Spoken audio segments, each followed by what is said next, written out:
Setelah menguasai pimpinan DPR, Koalisi Merah Putih kembali menguasai paket pimpinan MPR. Nada sumbang bermunculan. Akankah perseteruan pertarungan pada saat Pilpres berlanjut hingga ke pelantikan? Untuk membahasnya saya akan berbincang dengan Ketua MPR RI Zulkifli Hasan.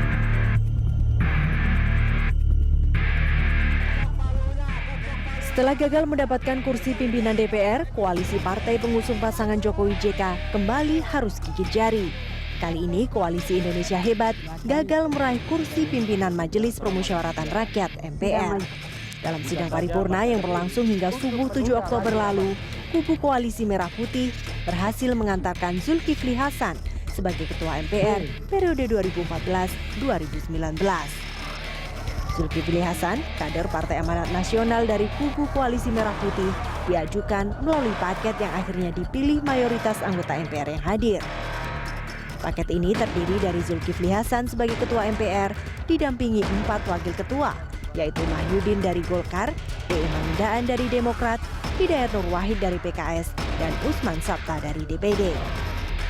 Sementara Koalisi Indonesia Hebat mengusung paket yang terdiri dari Usman Sabta sebagai calon Ketua MPR, didampingi calon Wakil Ketua Ahmad Basara dari PDIP, Imam Nahrawi dari PKB, Hasrul Azwar dari Partai Persatuan Pembangunan, dan Patris Kapela dari Partai Nasdem.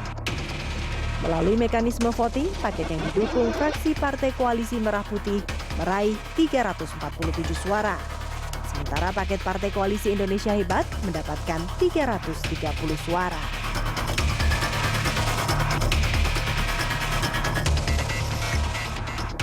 Untuk membahas tema kita kali ini, saya sudah bersama dengan Ketua MPR RI Zulkifli Hasan. Pak Zulkifli, ini selamat dulu sebelumnya Pak, Anda sudah menjadi Ketua MPR. Nah, ini kan sebetulnya menarik kalau kita bicara proses voting kemarin Pak. Iya. Sebetulnya proses pemilihan lah ini sebelum voting. Awalnya kan banyak orang yang bilang diharapkan ini musyawarah mufakat Pak Zulkifli. Oh iya. Nah, ini gimana kok akhirnya tidak berhasil untuk musyawarah mufakat? Iya, saya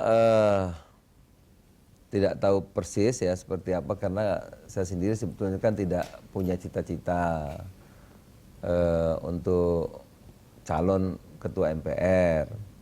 Bahkan waktu pemilihan DPR saya mundur dari calon wakil ketua DPR, walaupun dipastikan menang karena sudah mayoritas saya mundur ya. Tetapi pada waktu itu Pak Hatta mengatakan, sudahlah kalau begitu yang ringan saja, kan kalau MPR setahun sekali, sudah wakil ketua MPR. Ya karena perintah ketua umum ya saya waktu itu oke. Wakil ketua pada saat itu? Wakil ketua, iya ya. Cuman perkembangan politik MPR yang begitu dinamis ya.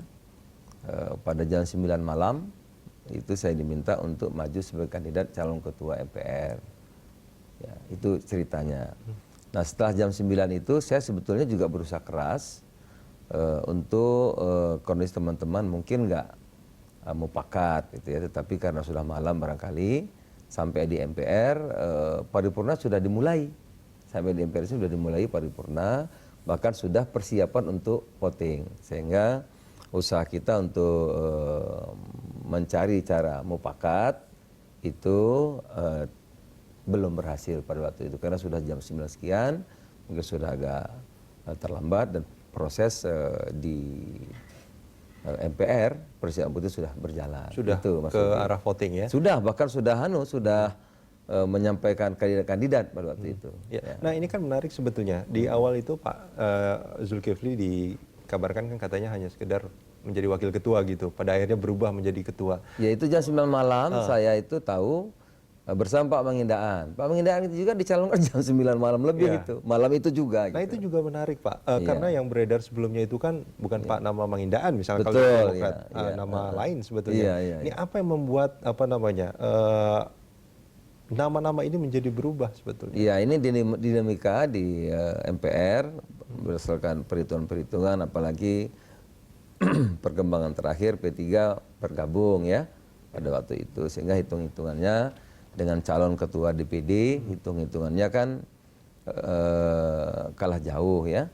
Oleh karena itu disusunlah komposisi oleh elit-elit politik partai, pimpinan-pimpinan partai, oleh perkembangan terakhir dinamika politik yang ada, dimunculkan komposisi yang seperti sekarang. Yang baru. Di baru jam 9 itu diminta saya sebagai ketua, Pak Mengendaan sebagai wakil ketua, kemudian Pak Hidayat, Pak Mahyudin dan Pak Osman Sabta. Nah, itu juga sehingga benar. komposisi ini dianggap bisa menyaingi komposisi yang ada di paket A. Iya. Gitu. Nah, itu menarik juga itu nama Pak Oso juga. Sebelumnya kan sempat ditolak, artinya jangan sampai hanya satu perwakilan dari DPD. Iya. Nah, itu gimana akhirnya? Sudah keputusan DPD. Keputusan DPD Dan akhirnya KMP dan itu putusannya sangat demokratis, ya harus diakomodir. akhirnya KMP juga, Koalisi Merah Putih juga akhirnya menerima Ya, kan itu. sudah keputusan kan? Iya. Nah, ini kalau kita kembali ke awal tadi yang Pak Zulkifli sempat mengatakan sebetulnya nggak punya cita-cita juga untuk jadi ketua MPR. Iya, betul itu. Ya, tidak ada. Kenapa pada akhirnya mau menerima ini, Pak? Saya kira takdir ya. Takdir dan untuk kebaikan bangsa dan negara, tugas apapun saya tidak ada kata tidak siap, masih siap.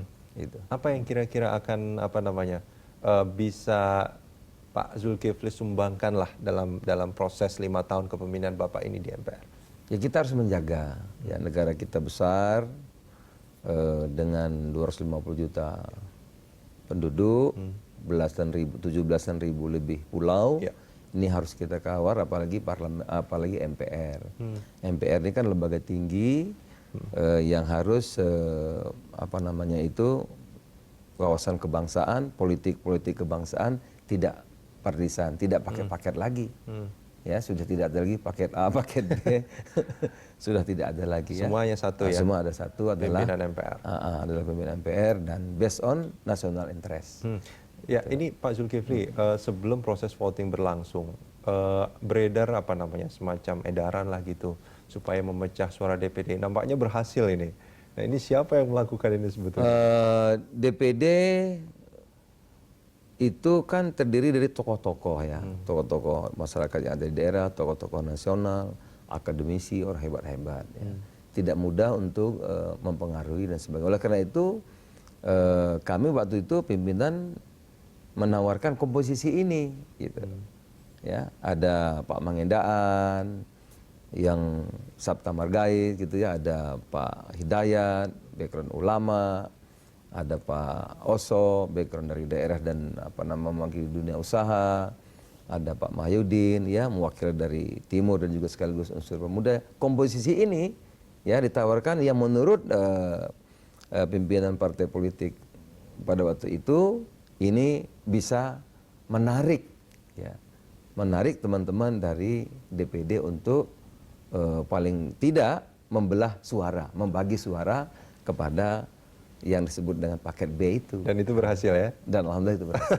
Pak Zulkifli, kita akan sambung ini di segmen berikut. Iya, silakan.